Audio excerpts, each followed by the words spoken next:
Welcome to Game Fondue Reviews. In this video, we're going to take a look at Louis XIV. Louis XIV is an area control game in which players are trying to influence the court of Louis XIV. Let's jump right in with the description of the rules, see a few example turns being played, then I'll be back for some closing remarks. This is Louis XIV set up for a two-player game. The first thing you do is you lay out the boards with the side with the red number face up, and you do that in a clockwise spiral from number 1 all the way to number 12. Next, you form a supply of all the money and all of the mission chips, which are these chips here, and I put them next to the people who award them to make it easy to see. Then you shuffle the coat of arms, which are these square tiles here, face down, and you form a supply. Sort and shuffle the different cards by type, forming a face down stack of each. Note that the mission cards have 3 different shades of blue, and they should be formed into 3 different stacks accordingly. Lastly, remove 4 gold cards from the game without looking at them to leave 4 face down in a stack that's going to be your gold stack for the game. Each player receives 5 money and all the influence markers in their color, along with 1 light and 1 medium blue colored mission card, which forms their hand and is for their eyes only. Normally, the start player is going to return 5 tokens to the general supply, the second player returns 5, the third player returns 6, and the fourth player returns 7, keeping the rest for their personal supplies and available for use. However, in a 2-player game, the first player returns 5, and the second player returns 6. The game is played over 4 rounds, which are composed of 4 phases. They are supply, influence, score, and mission.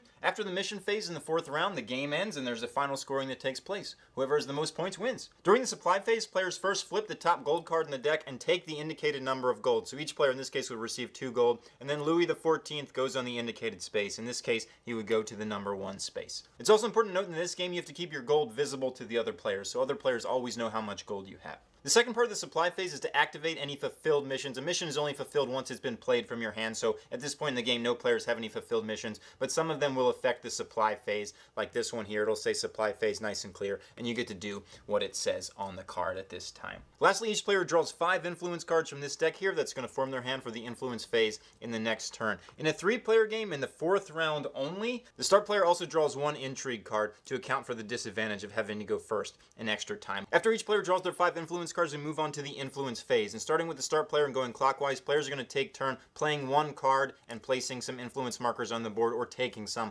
from the general supply. And you'll see the different cards have different people's faces on them corresponding with different parts of the board. There's also these joker ones which are wild and can be used to represent any person. So when a card is played, the player has 2 options, either to take from the general supply or to place influence markers out on the board. So let's pretend a player played this number 3. If they chose to place markers on the board, they can take up to 3 from their supply, not the general supply, which they don't have access to, from their personal supply, and they can place them on that spot. They can place less than 3 if they'd like, but 3 is the maximum. After doing so, they may move some of the markers just placed. They cannot move any markers they had there from previous turns or anything like that, but they must leave at least 1 behind, and they can move to a diagonally adjacent board. So for instance, they may choose to move 2 out of the 3 to this board over here. If they initially placed 3 and then chose to move 2, they can perform this once more, but again, it's totally optional. You could just leave all 3 on the initial spot if you'd like, and they can move again to a diagonally adjacent board, but not the board they started from. As with the first movement, they must leave at least 1 marker behind. They cannot move all markers off of that second board. Instead of placing markers out on the board at all, when playing this card, they could have instead taken 3 markers from the general supply and added them to their personal supply. If instead of playing a person card, a player played a joker card, they can choose to place on any board, not just the one depicted. However, they only get to place up to 2 markers instead of the normal 3,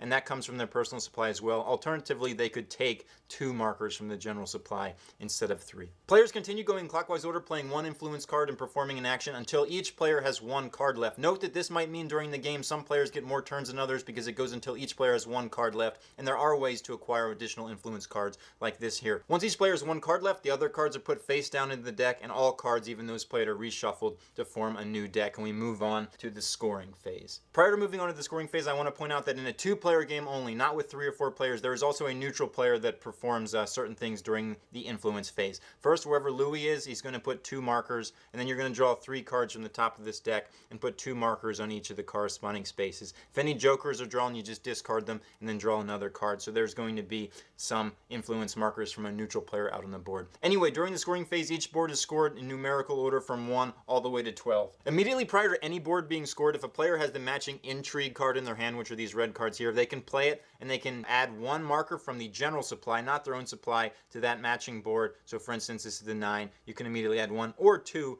from your personal supply right onto that board before it scores, so you can influence how different things will score. After an intrigue card is played, it's put face down on the bottom of the intrigue stack. During scoring, there's 3 different ways the board score, and that's based on the symbols on them. The first is gold, and you can see a gold symbol there. The next is first place, and that's this big 1 here. And finally, there's influence markers, which are these here. We're first going to talk about the gold. So when a board with gold scores, whoever has the most influence there is going to get the corresponding reward for free. So in this instance, yellow has 2, green has 1. So yellow is going to get this piece of paper thing for free. So they take it to their area. However, because they won, they have to return their markers to the general supply, not to their personal supply. Next, each player with at least 1 marker is eligible to buy the good for the things indicated. So this would cost 3 money, and you can buy this piece of paper. You can only do it once, but you take your marker back to your personal supply, whether or not you choose to do this. If there's a tie for first place, nobody gets it for free and nobody has to return to the general supply, but all players are eligible to buy the good.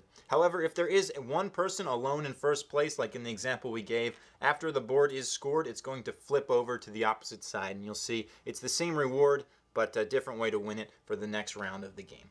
The next type is the first place, and we'll do the same thing that we just did. If one person alone has the most, they get the reward for free. In this case, it's a crown, which they would take to their personal supply. And again, they have to return their markers to the general supply, not their personal supply. Anybody else on a first place board, however, gets nothing and takes their marker back to their personal supply. If there's a tie for first place on a first place marker, nobody gets anything and everybody takes them back to the personal supply, which would be this case here. However, if one person alone does have the most and receives the reward, then the board is going to flip over after scoring. Remember, same with gold. If nobody receives the free award, the board does not flip. And lastly is the influence markers. A board looks like this. Any player with at least that many markers takes the corresponding reward and puts their markers back in their personal supply. They don't go to the general supply, they get them back, but they get the rewards indicated. And players do this in clockwise order. Anyone with less than the number of markers doesn't receive the award and also gets their markers back to their personal supply. If at least one person does have enough markers to receive the supply, the board's going to flip over after scoring is complete. Those are the normal rules for scoring. However, wherever Louis XIV stands has some special rules. Whenever a player alone has the most on a space where Louis XIV stands, he gets the normal reward. However, he also gets 1 free crown. So you would get, in this case, this scepter looking thing and the crown as well. However, the player in second place, as long as they're alone and not tied, also gets the main reward for free. They don't get a crown, however, and they do get their marker back to their personal supply, while you still have to put back in the general supply for being in first. This applies even if Louis XIV is on a first place board. He always scores whoever in first place gets the reward plus 1 additional crown, and second place gets the reward for free. However, if there's a tie for first place, both players get the reward for free, and both players have to return to the general supply, not the personal supply, but nobody gets the free crown. In this case, there would also be no free reward for second place. However, if there's a tie for second place, no players get the free reward and are still eligible to buy it if on a gold space. Lastly, after scoring, the board with Louis XIV is always flipped over, essentially no matter what happens, and Louis is going to go back to the supply. The next gold card will dictate where he goes for the next round. And that brings us to the fourth and final phase of the turn, which is the mission card phase. In clockwise order, players have the opportunity to fulfill 1 or more missions. They can fulfill as many as they're able to do so by paying the indicated rewards back to the bank to fulfill that particular one. And once it's fulfilled, you just keep it face up in front of you. You now have an ability that you can use in an indicated phase for the rest of the game. So to fulfill this one, you have to pay a ring and a helmet, and you just put it face up in front of you. Also, after you fulfill, you immediately draw another card. You could even fulfill this card right away if you have the necessary rewards from any of the 3 stacks. Doesn't have to be the matching stack, the one you paid from. Also, some of them, especially from the light stack, will have question marks, and they can be fulfilled by any reward. So in this case, you would need this cross, and then anything else could even be another cross. Also, crowns always count as wild, so crowns can substitute for any other element. And after a player is finished fulfilling his missions, the next player in clockwise order goes until everybody's had a turn to fulfill them. At the end of the phase, each player has to return all but 1 of their mission chips back to the supply. So if for instance, a guy had these 3 left at the end of a turn, he'd have to return 2 of them. He must keep 1, and for doing so, he gets that many coat of arms. For each return, you get 1 coat of arms, so in that example, he would take 2 coat of arms. After all players have fulfilled their missions and returned any excess mission chips back to the supply, the start player is going to pass left, and a new round is going to begin, unless it was the 4th round of the game, in which case the game is over and there's a final scoring. During final scoring, each player turns in various things for coat of arms, and they take them face down to their area. For each unused influence card, each unused intrigue card, each mission chip, and each influence marker still on a board, a player gets 1 coat of arms. Also, for each 3 money a player has, they get 1 coat of arms as well. At this time, players flip their coat of arms face up and sort them by type. Whoever has the most of each type takes 1 additional coat of arms but keeps it face down. If there's a tie of coat of arms for 1 type, all tied players get that 1 additional coat of arms. Remember, to keep it face down, you can't use it to win another type. At the end of the game, you get 1 point per coat of arms you have, regardless of type, and 5 points per fulfilled mission. It has to be face up in front of you to be fulfilled. The player with the most points is the winner. Let's get going with this example playthrough. Normally the player's cards would be for their eyes only, but we have them face up here to make it easy to see. So we're going to start the game with the supply phase. So the first thing we do is we flip the top gold card, and each player takes that many gold. So in this case, each player gets 3 gold, but remember, it has to be face up so all other players can see it. And then Louis goes on the indicated space, which in this case is the number 2. So remember, number 2 is going to have slightly different rules for scoring this turn than the normal gold space would. Next, players can use any fulfilled mission cards that apply during the supply phase, but nobody has any yet because the game has just started. So we go on to taking influence cards. So each player gets a hand of 5 influence cards, which they're going to use in the next part of the round. Also, at this time, only because it's a 2-player game, we're going to flip the next 3 cards in the influence deck and put out some of these neutral markers. Also, they always get 2 on the space with Louis, like so, but then we got the number 3, so 2 of them are going to go there. So we carry out the influence phase in player order, starting with the start player. We know that he's the start player because he has this symbol here, and he gets to play one of these cards face up to the middle of the table and then take some guys and put them there, or take some markers from the general supply. He decides he'd really like to go to space number 4, so he plays the card 4 from his supply there,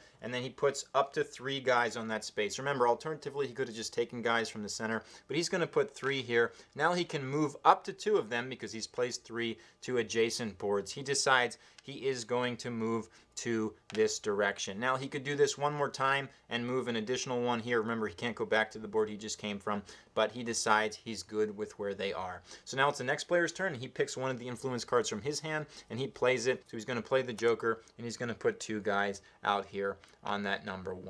Now he can move one diagonally, and he chooses to do that by putting it here on the space with Louis. So it goes back to the first player, and play continues like this until each player only has 1 card left. Welcome back. It's this guy's turn to play a card. He decides to play the number 12, so he throws that to the middle. He puts 3 guys on 12. He's going to move 2 this way and then 1 more this way. So at this time, everybody only has 1 card remaining, so both of these cards go face down on the deck, and all of these cards are going to be reshuffled together, and we move on to the scoring phase. Now, the scoring phase always goes in numerical order from 1 to 12, so we're going to start with number 1, and we see that number 1 is a gold-based scoring. And nobody alone has the most, so nobody gets the reward for free, but both players are eligible to buy it. So it goes in clockwise order with the start player. So first, this player decides, you know what, yes, I'm going to buy it. So he pays the 3 money, because that's how much is shown here, and then he takes the corresponding reward to his area. And then he gets this guy back to his personal supply, not the general supply, because he didn't get it for free. And this guy has the same choice to make, and he says, absolutely, I'm going to buy it. Gets the guy back to his personal supply. Now, because nobody got the reward for free, this board does not flip, so it stays where it is. Next, we move on to the board with Louis. And remember, Louis scores differently than the normal rules. Because green alone has the most, green alone gets this for free and gets the crown for free, because Louis is there, so you get the free crown for being alone with the most. So he takes those, and he already got this from the other one, puts those in his area. However, these go back to the general supply, not his personal supply. He does not have access to them. Now, both of these players are tied for second. Normally, when Louis is there for second, that person will get the reward for free. However, that's not the case here. But this player could buy that by paying 3. This player does decide to buy it by paying 3, and they take theirs back to their personal supply. So they pay 3 to the bank, and they get this piece of paper. So then, because Louis was here, this always flips. These neutral guys just go back somewhere. So that board is flipped over. Now it's slightly different for the next round. So we go on to number 3, and it's a situation where the most is actually the neutral player. So nobody gets this for free, but the green player is eligible to buy it. The green player, however, decides he does not want to buy it, so he just takes this back to his personal supply. Even though the green player decided not to buy this, and the red player or the neutral player had the majority, it still flipped because somebody had the majority. The neutral player does not do anything differently than any other player, except he receives no rewards. And then next, we're at number 12. Green alone has the most, so he doesn't have to pay 4 gold, but goes back here, gets the coat of arms for free, along with an intrigue card. Remember, you can play these intrigue cards right before any board is scored to place one guy from the general supply on that board or two guys from your personal supply. So we'll keep this in his hand, secret from the other player, but it's the number 6. So this guy flips over, and then we've scored all 12 boards. Now we move on to the mission phase of the turn, so each player in clockwise order, starting with the start player, has an opportunity to fulfill as many missions as they'd like. So this guy decides he's going to fulfill this one by paying this and a question mark, which he's just going to pay this. So he returns those to the supply, and now during the supply phase, he has this ability. So he keeps this one in front of him, and because he did it, he gets to immediately draw from any of these 3 stacks. He decides to draw one from the darkest blue stack. And you'll see that those generally have 2 of the same type or a little harder to get than the other ones. Now he only has 1 marker left, so he doesn't have to return it for a coat of arms, but he can keep that for the next round, and these are going to remain in his hand. So then the next player goes, and he's going to fulfill some of these as well. Now start player passes left, and we move on to the next round. We're going to jump ahead to the end of the game so you can see the final scoring. Welcome back. We just finished the 4th round of the game, so we've reached the final scoring. So first thing players are going to do is turn in their extra influence cards, of which players have none, but if they were a number 11, they would have got some intrigue cards. This player has 2, and mission chips. This player has 1 mission chip, 2 intrigue cards, so that's going to be worth 3 coat of arms, 1 for each. So he takes those 3 coat of arms and puts them in his area. And then the other player, unfortunately, has nothing. Also, players get 1 for each influence marker they still have on the board. That's possible from a few of these boards. But again, nobody got them in the last round of the game, so no points there. And they get 1 for every 3 money. So this player actually has 6 money. So this player gets 2 more coats of arms that go into his or her area. So now players total whoever has the most in each type of coat of arms, and they're going to get 1 more face down. So this player has the most of this reddish type, so he's going to get 1 face down over here, doesn't get to look at it. Both players have the same number of these, so they're tied for first, so they're each going to get a point for that. And then this type, this guy has more, so he's going to get it, and this, he has much more, as well as this one here. Now that we've compared all the different coats of arms, players just add up the number of coats of arms they have, face down and face up. So this player has 1, 2, 3, 4, 5, 6, 7, 8, 9, 10, and then he gets 1 point for each of those and 5 points for each fulfilled mission. So 6 fulfilled missions is 30 points, plus 10 is 40 points. And then this player over here has more than that, so this player is the winner. I really enjoy Louis XIV. There's this constant struggle with this game deciding how you want to pay for stuff. Because a lot of the boards are gold, you can either be in first place and pay with influence markers, essentially. It says it's free, but you know, you're losing the guys to the general supply, or be in a lower place and pay with money. And there's always that kind of struggle of how you want to pay for things and to navigate around by making the other person pay in a way that they don't want to. You can, you know, set up ties, also in those first place boards, just to prevent somebody from getting something. There's a lot of strategy, and there's, you know, some hand management and things like that, but it's a lot of fun. The coat of arms reveal at the end is kind of a bit random, so I'm not a super big fan of that, but the game overall is very solid. If it looked fun to you, it's one I strongly recommend you check out, but I do want to point out that because it so heavily favors somebody who goes last, it really works best for me, at least in my experiences, with 2 or 4 players. 3 just kind of a little weird because one person has a different number of times going first. But if it looked neat to you, check it out. That's Louis XIV.